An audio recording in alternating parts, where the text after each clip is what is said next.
মুর্শিদাবাদের নবাবদের বংশধর সৈয়দ রেজা আলী মির্জা, বয়স ৮২ বছর। এর আগে গণতান্ত্রিক উৎসবে অন্তত ২০ বার অংশগ্রহণ করেছে, কিন্তু এবারের বিধানসভা নির্বাচনে তিনি অংশগ্রহণ করতে পারলেন না। আমরা মুর্শিদাবাদের লালবাগ থেকে সরাসরি রেজা সাহেবের সঙ্গে কথা বলবো। এবারে নির্বাচনে আপনি অংশগ্রহণ করতে পারলেন না, কি কারণে পারলেন না? যখন আসার হলো তখন আমি গেলাম, সবকিছু আমি ওখানে পেশ করলাম, আমি সাজু বলছি। তারপরে পেশ করাও ক্ষেত্রে যখন ভোটার লিস্ট নাম্বার, তখন ভোটার লিস্ট আমার নাম, ভোটার লিস্টে নাম কেটে দিল। আমি 82 থেকে বয়স হয়েছি, আমি 20 থেকে ভোট দিচ্ছি। এবার এরকম কেন হচ্ছে, আমি তো নিজে দুঃখ হচ্ছে।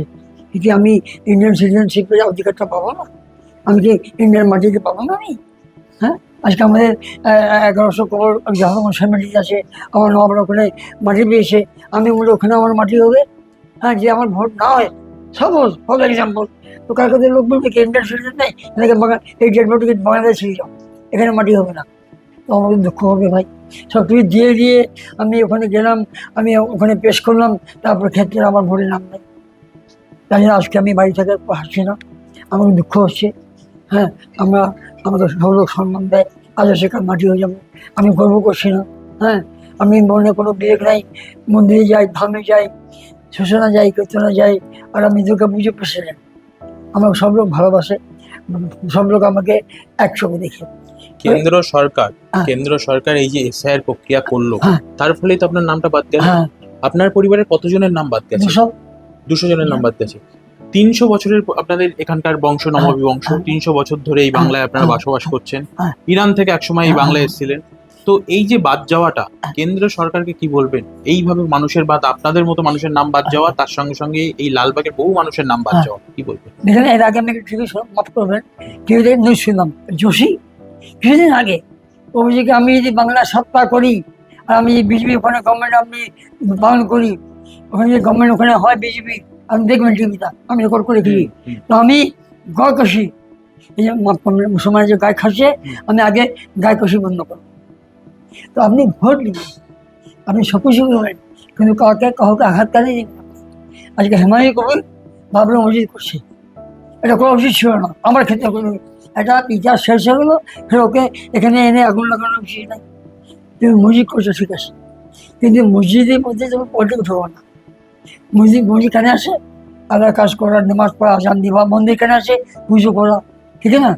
তো তুমি একটা বাইক দেখলাম, আমি বাড়ি মসজিদ করছি, মমতাকে এবার আমি হারাবো, 293 ভোট আছে, এই সিট আছে, হ্যাঁ, আমি একা 193 সিট আমি পাবো।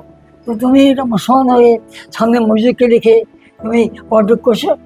আল্লাহ কি বলছে কি মসজিদকে রেখে সামনে পলিটিক্স করো? তো এরকম লোকও এখানে দেখতে আসে। হ্যাঁ, সব টাকা লোক সব করছে। আমি কিন্তু ওর এগেন্সট আছি। যে ইতিহাসটা শেষ হয়ে গেল, বাড়ি মসজিদ ধুয়ে মুছে গেল, ওখানে রাম মন্দির হয়ে গেল, ফের ওকে নিয়ে এখানে আগুন লাগানো, এখানে মসজিদ করে উচিত নাই।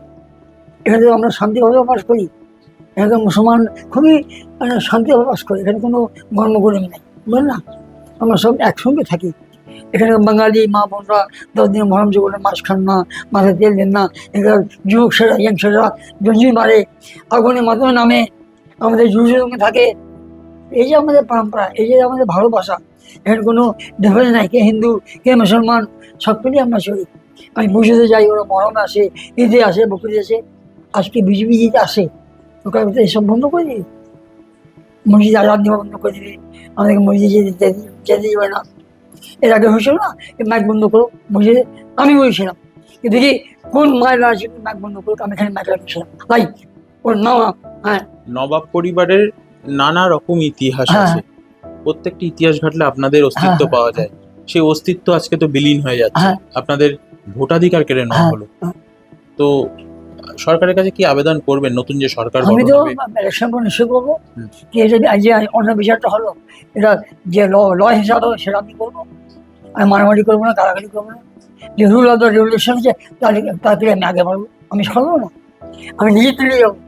আমি ছেলে বলি আব্বা আপনাকে নিয়ে যাবো সবুজকে, ওখানে দাঁড় করে আমি কথা কি আমার বাপ দাদা 300 বছর নবাবি করে গেল, দেশকে স্বাধীন করে গেল, ইন্ডিয়া মুসাকে ইন্ডিয়া করে গেল, আজকে আমরা এখানে ভালোভাবে আসি, শান্তিভাবে বাস করছি, এখানে কোনো কোশ্চেন নেই কে হিন্দু কে মুসলমান, সবকে নিয়ে চলছি আমরা কলাকলি করে। আর আজকে তোমরা সব করে আমাদেরকে বিশ্বাস করতে পারছো, আমাদেরকে আলাদা করতে পারো না, জীবনে পারো না। কেন্দ্রের বিজেপি সরকার এসআইআর প্রক্রিয়া করে কিছুতেই এই নবাবী মাটি থেকে সৈয়দ রেজা আলী মির্জাদের নাম বুঝতে পারবে না। লালবাগ থেকে অভিষেক পাল, বর্তমান ডিজিটাল। ফলো করুন বর্তমান।